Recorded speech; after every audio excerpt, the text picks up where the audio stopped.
नमस्कार फ्रेंड.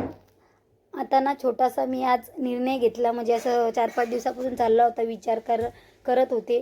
2-4 दिवस विचार केला, म्हटलं चला तर आता विचार करून काय होणार नाही, आपण करूनच टाकूया.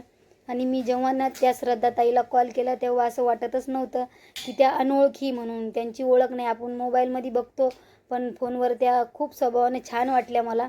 आणि मला पूर्ण व्यवस्थित सगळं सांगितलं आणि परत मला स्वतःहून बोलल्या की तुम्हाला काय पाहिजे असेल, माहिती हवी असेल तर मी सांगते. मी बोलले ठीक आहे ताई, असू द्या. म्हटलं चला आपण पण छोटंसं पाऊल टाकूया समोर आणि छोटासा उद्योग चालू करूया. काही काही सगळ्यांना करावं वाटते घरी बसल्या. आता मुलं गेल्याच्या नंतर शाळेत काही नसतंय, म्हटलं चला आपण पण मेस चालू करूया जेवणचे. त्या ताई सगळ्याच बायका सगळ्यांनाच येते, ज्याच्यापुरतं त्याला सगळ्यालाच येतं आहे असं काही नाही, येतच नाही म्हणून. मी पण आता स्क्रीनवर नंबर दिलेला आहे माझा.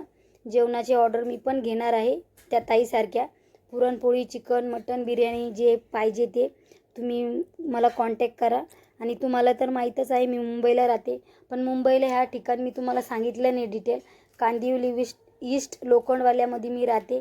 आणि तुम्हाला जर पुरणपोळी या चिकन मटन काही पाहिजे असेल तर माझा स्क्रीनवरती नंबर दिलेला आहे, मला कॉन्टॅक्ट करा आणि नक्की तुमची ऑर्डर बुक करा. आणि असा नंबर दिलेला आहे, तुम्हाला अगोदर सांगितलेलं जाईल. पटापट कॉन्टॅक्ट करा आणि तुमची ऑर्डर बुक करा. चिकन, मटन, बिर्याणी तुम्हाला जे हवं असेल ते जेवण मी तुमच्यापर्यंत पोहोचायचा प्रयत्न करन. आणि असंच भेटूया असा नेक्स्ट व्हिडिओमध्ये. तोपर्यंत